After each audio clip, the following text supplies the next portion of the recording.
to our channel Ahlawat English Classes. This is Satish Kumar Ahlawat. Today we are going to discuss Flamingo Books 10 plus 2 second poem, An Elementary School Classroom in a Slum, poet named Stephen Spender. Here in this poem, poet wants to tell us that the classroom of a school in a slum, about the classroom of a slum area. He deals with theme of social injustice and class inequality. वो हमारे साथ इस poem में सामाजिक अन्याय और वर्ग विषमता या असमानता का थीम लेकर आए हैं। उसके साथ वो बातें बताएंगे। The poor children in the classroom are pale looking. जो क्लासरूम में गरीब बच्चे हैं वो पीले दिखाई देते हैं, कमज़ोर दिखाई देते हैं। Their hair are like rootless weeds. उनके जो बाल हैं वो उन खरपतवार जैसे हैं। वीड्स होते हैं खरपतवार, जो फसल के साथ अनावश्यक पौधे उगाते हैं, उन्हें जड़ से उखाड़ फेंकते हैं। तो आप समझते हैं वो कैसे दिखाई देते हैं। तो वो उनके बाल इस तरीके से अव्यवस्थित हैं जैसे खरपतवार को जड़ से निकाल दिया गया हो। They belong to the dirty world of cramped homes. जो बच्चे हैं उनका संबंध उस गंदे संसार से है जहाँ पर घर भी क्या है, टूटे फूटे हैं। Their future is dark. उनका भविष्य भी अंधकार में है। But amidst them are a few. लेकिन उन्हीं के मध्य में कुछ हैं who dream of an escape into an open space. जो सपना लेते हैं कि वहाँ से बच निकलेंगे और बाहर खुली जगह में चले जाएंगे। The poet thinks that these poor children must be taken out of their dirty and unhygienic conditions. कवि सोचता है कि इन गरीब बच्चों को आवश्यक रूप से निकाला जाना चाहिए उनकी गंदगी भरे और अस्वस्थ माहौल से। They must breathe in fresh and open air. उन्हें भी स्वच्छ और खुली हवा में सांस लेना चाहिए। Only healthy children can dream high and create history. केवल स्वच्छ और स्वस्थ बच्चे ही ऊंचे सपने ले सकते हैं और ऊंचे सपने लेकर इतिहास बना सकते हैं। Now summary of this poem. The poem presents A pathetic picture of children studying in A school in A slum area. जो कविता है वो हमें प्रस्तुत करती है एक दयनीय स्थिति को, पैथेटिक पिक्चर को, बच्चों की जो स्लम एरिया के स्कूल में पढ़ते हैं। The poet is deeply moved by the plight of the little children. जो कवि है वो गहरे से हिल जाता है बच्चों की दयनीय स्थिति को देखकर, दशा को देखकर। Their faces are pale and look lifeless. उनके चेहरे जो हैं वो पीले पड़ गए हैं, कमज़ोर हैं और ऐसे दिखते हैं जैसे उनमें जीवन ही ना हो। Their disorderly hair look like rootless weeds. उनके अव्यवस्थित बाल ऐसे लगते हैं जैसे खरपतवार को जड़ से हटा दिया गया हो। One tall girl sits with her head down. एक लंबी लड़की अपना सिर नीचा किए हुए बैठी है। The poet sees a thin boy. जो कवि है वो एक कमज़ोर पतले बच्चे को भी, लड़के को देखता है। His small eyes appears like that of A rat. उसकी जो छोटी छोटी आँखें हैं चूहे की तरह लगती हैं। His growth is blocked as he has inherited some disease of his father. और उसकी जो विकास है, उन्नति है, वो भी रुक गया है क्योंकि उसने अपने पिता से कोई बीमारी इनहेरिटेज में ले ली, विरासत में ले ली है। But on the last bench there is a sweet and young boy. लेकिन आखिरी बेंच के ऊपर एक छोटा और प्यारा बच्चा बैठा है। He does not seem interested in the lesson. लगता है कि उसे पाठ में कोई रुचि नहीं है। There are childlike dreams in his eyes. और उसकी आँखों में भी बच्चों जैसे सपने हैं। He wants to escape from the boring classroom. वो बोर होने वाले अपने क्लासरूम की नीरस कक्षा से बचकर निकल जाना चाहता है। क्लाइम द ट्रीज, पेड़ों पर चढ़ना चाहता है। एंड प्ले लाइक स्क्रिल्स, और गिलहरियों की तरह खेलना चाहता है। The walls of the classroom are faded cream coloured. कक्ष की दीवारें का रंग जो है धुंधला हो गया है, क्रीम जैसा है। On these walls there are painted names of the donors. और इन दीवारों के ऊपर दान देने वालों के नाम को पेंट से लिखे गए हैं। The poet also sees a picture of Shakespeare and clear cloudless sky in the morning. कवि इन दीवारों पर शेक्सपियर की तस्वीर भी देखता है और एक ऐसी सुबह के आसमान की तस्वीर भी देखता है जो क्लाउडलेस है और साफ़ है। बादल रहित सुबह के साफ आसमान की तस्वीर भी वहाँ पर है। There is the map of the world also. वहाँ पर दुनिया का मानचित्र भी है। It shows beautiful hills and valleys. और इस मानचित्र में सुंदर पहाड़ियाँ और घाटियाँ दिखाई गई हैं। It shows the major cities of the world. ये दुनिया के जो मुख्य शहर हैं उनको भी दर्शाता है मानचित्र। But there is no mention of the slums, poor countryside and the miserable children. लेकिन इसके अंदर कहीं पर भी कहीं मलिन बस्तियों का जिक्र नहीं है, गरीब देहात का जिक्र नहीं है, और ना ही इन दयनीय बच्चों का कहीं पर कोई जिक्र किया गया है। For the poor children, school children, इन गरीब स्कूली बच्चों के लिए the world is not what is shown in the map. दुनिया वो नहीं है जो कि मानचित्र में दर्शाई गई है। Their world is limited to what they can see out of the classroom window. उनका संसार तो वहाँ तक सीमित है जहाँ तक वो कक्ष की खिड़की से बाहर देख सकते हैं। Their world is not sunny. उनकी दुनिया में सूर्य नहीं चमक रहा है। It is darken. ये अंधकार में है। With the fog of poverty and pain. जिस अंधकार को उस गरीबी और दर्द की कोहरे ने ढका हुआ है। From their slum only dull and dreary sky can be seen. उनके मलिन बस्ती से केवल नीरस और दुखों के उदासी भरे आसमान को देखा जा सकता है। Which is far from the rivers, seas and learning. जो कि बहुत काफ़ी दूर तक दूर है किन चीज़ों से, नदियों से, समुद्रों से, महासागरों से और ज्ञान के भंडार से, लर्निंग से। It is hard to show these children the picture of Shakespeare. ये बड़ा मुश्किल है कि इन गरीब बच्चों को शेक्सपियर का पिक्चर दिखाया जाए। क्यों? And the map of world, और दुनिया का नक्शा जो है, मानचित्र दिखाया जाए। The picture of Shakespeare means nothing to them. उनके लिए जो शेक्सपियर की तस्वीर है वो कुछ भी नहीं है। The map of the world is also meaningless to them. और दुनिया का, संसार का मानचित्र भी उनके लिए अर्थहीन है। क्यों? क्योंकि उनसे उसका कोई संबंध नहीं है रियलिटी में। This map does not show their narrow and dirty lens. Lens means यहाँ स्ट्रीट्स, गलियाँ। इस मानचित्र में उनकी तंग और गंदी गलियों को नहीं दिखाया गया है।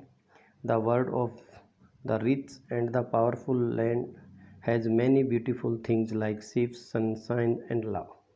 और जो अमीर और शक्तिशाली धरती के जो मानचित्र हैं उन पर बहुत सी सुंदर चीज़ों को दर्शाया गया है, जिनमें शिप्स, जहाज़, और सनलाइट, सनशाइन, सूर्य के प्रकाश को दिखाया गया है। एंड और किस चीज़ को दर्शाया गया है? लव को, स्नेह को, प्यार को। The poor children will be tempted in vain to steal these things. और ये गरीब बच्चे वैसे ही प्रयासरत हैं व्यर्थ में ही इन चीज़ों को चुराने के। दे आर अंडर नॉरिस्ड, और वो कुपोषित हैं। अंडर नॉरिस्ड क्या है? कुपोषित होना और अल्पपोषित होना। या एंड अनप्रोटेक्टेड अगेंस्ट कोल्ड, और वो असुरक्षित भी हैं ठंड से। Their bone seems to peep through their skins, लगता है उनकी हड्डियां जो हैं उनकी त्वचा से बाहर झांक रही हैं। They have to spend their life in their narrow streets and crowded hearts, उन्हें अपने जीवन को बिताना होगा उन्हें तंग गलियों में और भीड़ भाड़ वाली बस्तियों में, झोंपड़ियों में। The poet says that all the governors, teachers and other responsible citizens have a duty towards these slum children. कवि कहता है कि सभी गवर्नर, शिक्षक और जिम्मेदार नागरिकों को गंदी बस्तियों के इन बच्चों के प्रति अपनी जिम्मेवारियों का एहसास होना चाहिए, इन्हें अपनी जिम्मेवारियों को निभाना चाहिए। If they do not help these poor children, अगर वही लोग इन बच्चों की सहायता नहीं करेंगे, there world would remain dark and unfulfilled, उनका अपना जो संसार है वो अंधकार में होगा और अधूरा रह जाएगा, बगैर भरा हुआ रह जाएगा, मीन्स अधूरा रह जाएगा। The world of rich and the world of these poor children are two different worlds, अमीरों की दुनिया और गरीबों की दुनिया दो अलग अलग दुनिया हैं, दो अलग अलग संसार हैं, और इन दोनों को दे हैव टू बी अब्रिज्ड, इन दोनों को जोड़ा जाना चाहिए, इन दोनों को आपस में जोड़ देना चाहिए। Anything that binds and prevents the progress of these childrens has to be removed, कोई भी चीज़ हो, वह हर चीज़ जो इन बच्चों की डेवलपमेंट को, ग्रोथ को रोकती है, उन सब चीज़ों को हटा देना चाहिए। और The dark classroom of the children and their hearts are closing on them like tombs, और जो इन बच्चों की अंधेरी कक्षाएं और झोपड़ियां हैं जो उनके ऊपर कब्रों की तरह घिरी हुई हैं, उन सबको हटा देना चाहिए। Only dead persons can live in these Tom's, केवल मृत व्यक्ति ही इन कब्रों में रह सकते हैं। These poor children should also be able to see the green fields, ये गरीब बच्चे भी इस योग्य हैं कि इन्हें हरे भरे खेत दिखाई देने चाहिए। रन ऑन गोल्डन सैंड्स, ये भी उस सुनहरी रेत पर दौड़े। ऑन द सी शोर, जो समुद्र किनारे होती है। And read books with keep interest, और गहरी रुचि के साथ किताबें पढ़ें। In the end the poet says that, आखिर में कवि कहता है कि only those people create history, केवल वही लोग इतिहास बनाते हैं। हुज ग्रोथ इज़ हेल्दी, जिनका विकास जो है, ग्रोथ है, वो हेल्दी है, स्वस्थ होती है। And who have the warmth and strength of the sun in them, और जिनके अंदर सूर्य की गर्माहट और ताकत होती है, जिनके अंदर, यहाँ स्ट्रेंथ ऑफ सन, सूर्य की गर्म ताकत, और वार्मथ, यहाँ नॉलेज भी है। Sun is the symbol of knowledge. In this way we are able to complete our summary. Now stanza 1, you can see on the screen, far far from the gusty waves, बहुत दूर तक उन gusty waves से, तूफ़ानी लहरों से। These children's faces, इन बच्चों के जो चेहरे हैं, like rootless weeds, जो उस खरपतवार जैसे हैं जो जड़ से निकाल दिया गया है। The hair torn around their fella, और जो पैल और कमजोरी है उनके आसपास, चेहरे के ऊपर जो कमजोरी दिख रही है उसके आसपास जो बिखरे पड़े बाल हैं। The tall girl with her weighed down head, एक लंबी लड़की जिसका अपने सिर को झुकाए हुए है और सिर नीचे किए हुए है। द पेपर सीमिंग बॉयज़, और पेपर जैसा दिखने वाला लड़का। विद रैट्स आई, जिसकी छोटी छोटी चूहे जैसी आंखें हैं। द स्टंटेड, एक unlucky heir of twisted bones, unlucky है, दुर्भाग्यशाली, उत्तराधिकारी है, मुड़ी हुई हड्डियों की बीमारी लिए हुए है। वो रिसाइटिंग, और वह बीमारी कहाँ से लिए? ए फादर्स नर्ल्ड डिजीज़, अपने पिता से ली एक असामान्य सी ग्रोथ वाली बीमारी जिसमें हड्डियाँ मुड़ जाती हैं। रिसाइट कर रहा है, पढ़ रहा है, उच्चारित कर रहा है क्या? His lesson from his desk, अपने पाठ को अपने बेंच के ऊपर से।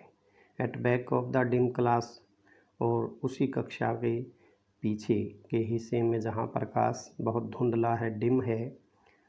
One unnoted sweet and young, एक जिसकी ओर ध्यान नहीं जाता, अननोटेड है, स्वीट है एंड यंग है। His eyes live in a dream, उसकी आंखों में एक सपना है। ऑफ स्क्रिल्स गेम, कि गिलहरी के खेल का। गिलहरी कैसे खेलती है? In the tree room.